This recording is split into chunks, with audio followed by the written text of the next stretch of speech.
السلام علیکم ورحمۃ اللہ وبرکاتہ ان الحمد للہ نحمده ونستعینه ونستغفره ونعوذ باللہ من شرور انفسنا ومن سیئات اعمالنا اما بعد فاعوذ باللہ من الشیطان الرجیم بسم اللہ الرحمن الرحیم ان اللہ یحب التوابین ویحب المتطہرین۔ بلا شبہ اللہ تعالیٰ توبہ کرنے والوں اور پاک صاف رہنے والوں کو پسند فرماتا ہے۔ سورہ البقرہ آیت نمبر 222۔ طہارت کی فضیلت کے حوالے سے ہمارا یہ درس ہے، اور یہ اس سے پہلے بھی ہم دروس دے چکے ہیں، ہمارے دروس موجود ہیں، آپ ان کو سن سکتے ہیں۔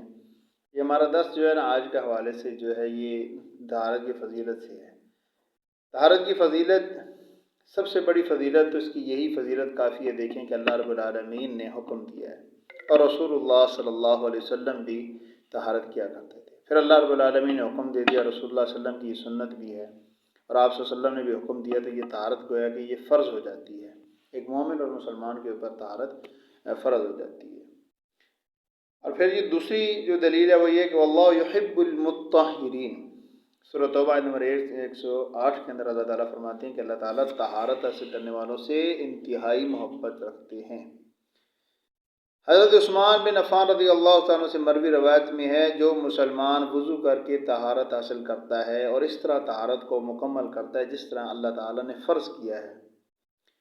گویا کہ یہ بات یاد رکھیں کہ وضو کرنا اللہ تعالیٰ نے فرض کیا، یہ وضو کا طریقہ، طہارت کا طریقہ اللہ تعالیٰ نے ہی فرض کیا ہے۔ ہاں، رسول اللہ صلی اللہ علیہ وسلم نے اس کی وضاحت فرما دی۔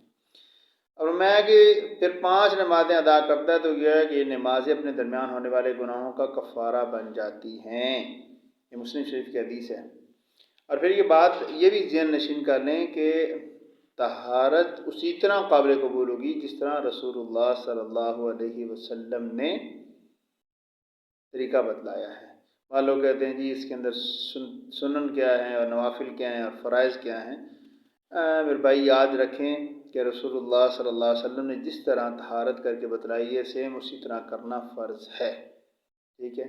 کوئی اس کے اندر سنت یا نفل یا فرض والا معاملہ نہیں ہے، تمام سارا طریقہ کار فرض ہے۔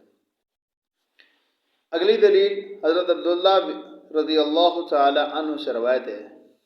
رسول اللہ صلی اللہ علیہ وسلم نے فرمایا کہ جب مومن بندہ وضو کرتا ہے اور کلی کرتا ہے تو اس کے منہ سے گناہ نکل جاتے ہیں، جب ناک چاٹتا ہے تو اس کے ناک سے گناہ نکل جاتے ہیں، پھر جب چہرہ دھوتا ہے اس کے چہرے سے گناہ اتر جاتے ہیں، حتیٰ کہ اس کے دونوں آنکھوں کی پلکوں سے بھی گناہ نکل جاتے ہیں، گر جاتے ہیں۔ جب اپنا ہاتھ دھوتا ہے تو اس کے ہاتھوں سے یعنی اپنے بازو جو گناہ نکل جاتے ہیں، حتیٰ کہ اس کے دونوں ہاتھوں کے ناخنوں کے نیچے سے بھی گناہ نکل جاتے ہیں۔ ہمیں جب سر کا مسح کرتا ہے تو اس کے سر کے سے گناہ جو ہیں وہ جو گرد و غبار اس کے سر کے اوپر گناہوں کی پڑی ہے وہ بھی اتر جاتی ہے، حتیٰ کہ اس کے دونوں کان، جب دونوں کانوں کا مسح کرتا ہے تو دونوں کانوں سے بھی جو اس نے گناہ کی چیزیں سنی ہیں، دیکھیں نا انسان سنتا تو ہے گناہ کتنے دن میں ہم سنتے ہیں، گانے سن لیے، موسیقی سن لی، جھوٹ سن لیا، وہ بھی اس کا ختم ہو جاتا ہے، ٹھیک ہے؟ اور پھر جب اپنے دونوں پاؤں دھوتا ہے تو اس کے دونوں پاؤں سے بھی گناہ نکل جاتے ہیں، وہ بھی جھڑ جاتے ہیں، جو گرد و غبار گناہوں کا اس کے پاؤں کے اوپر پڑا ہے۔ لازمی بات ہے گناہ والے کام کی طرف چل کے جائے گا تو گناہ تو پڑے گا، اس کے اوپر گرد و غبار تو پڑے گی، تو وہ بھی اس سے جو ہے وہ دھل جاتے ہیں۔ اور پھر حتیٰ کہ دونوں پاؤں کے ناخنوں سے بھی رسول اللہ صلی اللہ علیہ وسلم نے فرمایا کہ اس گناہ نکل جاتے ہیں۔ پھر طہارت حاصل کرنے کے یعنی وضو کرنے کے بعد مسجد کی جانب اس کا چلنا، اس کا نماز ادا کرنا، یہ اس کے لیے زائد ہے، یعنی اس وقت گناہوں سے نجات حاصل کر چکا ہوتا ہے۔ اس لیے اب یہ اعمال اس کے لیے محض اجر و ثواب میں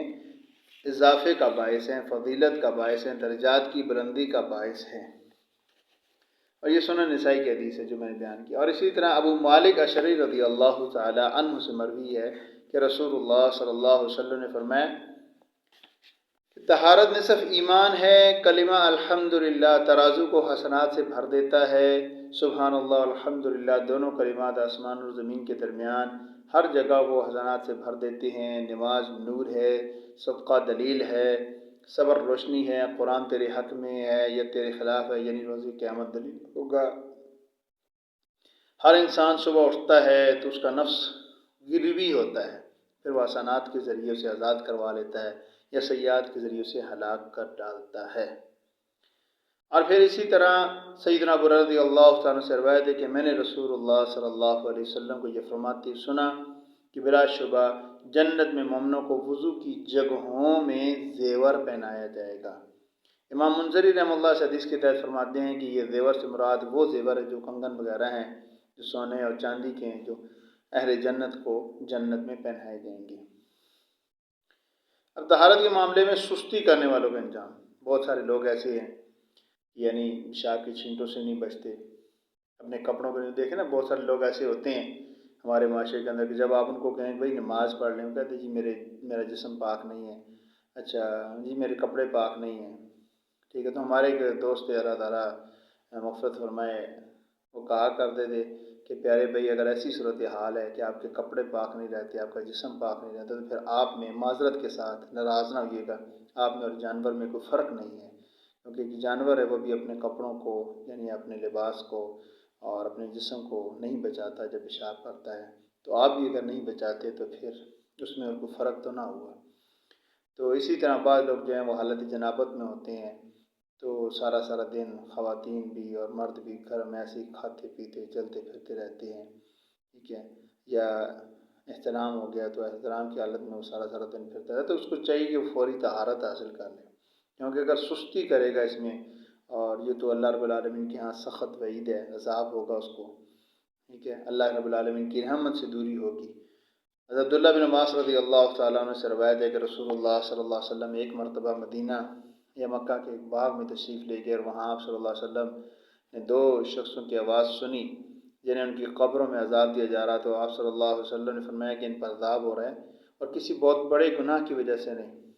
پھر آپ صلی اللہ علیہ وسلم نے فرمایا یہ بات یہ ہے کہ ان میں سے ایک شخص پیشاب کی چھینٹوں سے بچنے کا اہتمام نہیں کرتا تھا، ٹھیک ہے نا، اہتمام نہیں کیا، کپڑے کے اوپر چھینٹے پڑ گئے، جسم کے اوپر چھینٹے پڑ گئے، ٹھیک ہے، اور دوسرا شخص جو ہے وہ چغل خوری کیا کرتا تھا۔ پھر آپ صلی اللہ علیہ وسلم نے کھجور کی ٹہنی منگوائی اور اسے توڑ کر دو ٹکڑے کیا اور ان میں سے ہر ایک ٹکڑا ایک کی قبر کے اوپر رکھ دیا۔ فرمایا لوگوں نے دریافت کیا اللہ کے رسول یہ کیوں کیا؟ فرمایا کہ مجھے امید ہے کہ اللہ رب العالمین جب تک یہ ہرے رہیں گے اپنی رحمت کے ساتھ ان کی وجہ سے ان کو عذاب میں کمی شاید ہو جائے گی، ٹھیک ہے۔ تو یہ صحیح بخاری شریف حدیث ہے۔ بعض لوگ اب اس کے اوپر بھی اعتراض کرتے، کہتے ہیں نہیں جی ہم اس حدیث کو مانتے، کیونکہ جی صحابہ جو ہیں وہ تو ایسے نہیں تھے، ٹھیک ہے، تو صحابہ تو پیشابوں کی چھینٹوں سے بچتے تھے۔ اللہ تعالیٰ قرآن میں فرماتے ہیں کہ رضی اللہ عنہم ورضوا عنہ، اللہ صلی اللہ علیہ وسلم، تو یہ کیسے ہو سکتا ہے کہ ان کو قبر میں عذاب ہو؟